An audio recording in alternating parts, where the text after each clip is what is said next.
All right, I got a quick one for you today. Have you ever wondered what all those little words are at the bottom of your Bible? What are those? Here's your answer.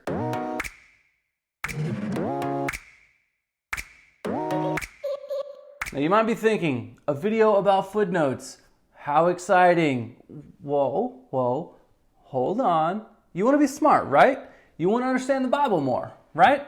Of course you do. So let's buckle in and let's tackle the 10 most common footnotes at the bottom of your Bible pages. Now some Bible publishers may put them a little bit differently, but these are the most common top 10 footnote types. Let's go. Number 1, or. When you see a footnote with or, that means that the footnote is an alternate translation. Translating words from one language to another is not an exact science.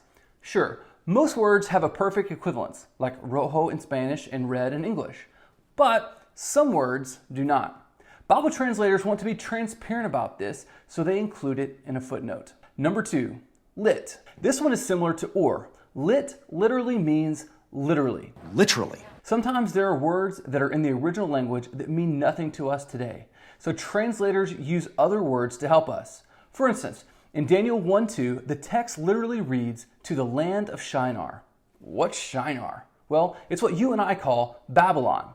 That's why there's a footnote, to tell us that the translators opted to use the word Babylon instead of the word Shinar for clarity's sake.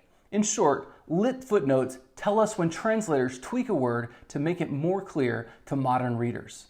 Number 3, equals. Equals is when translators don't want to tweak the main text to help us, but they still want to give us a clue. For instance, in Psalm 89:18, it says, "Surely our shield belongs to the Lord, our King to the Holy One of Israel." Translators want us to know that our shield doesn't literally mean shield, but is a common Hebrew saying for king, like what's referenced in the second half of the same verse. Get this man a shield. The original writer is being poetic because Psalms are, after all, song lyrics. Now let's combine number 4 and number 5, history and language helps. These kinds of footnotes are for filling us in on information that we might not know. In Daniel 2, we see both kinds of these footnotes in the CSB. In verse 2, translators want us to know who the Chaldeans were. They don't want to translate Chaldeans to wise men, but they want to give you that knowledge.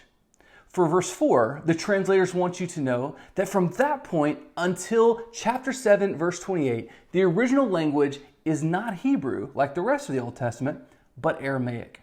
Now we're halfway through our list, so let me ask you, do you prefer that Bible translators change the main text to be more understandable and leave you a footnote that explains the original text literally? Or do you prefer that Bible translators keep the main text extremely true to the literal meaning and then give you understandable explanations in the footnotes? Now, all translators and all translations do this both ways, just to varying degrees.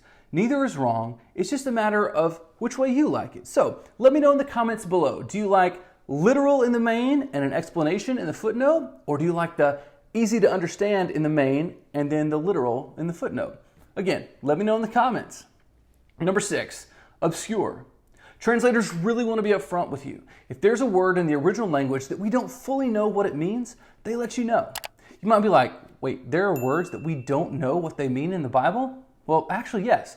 There are a few, but they're few and far between. But we use context clues to get a probable translation.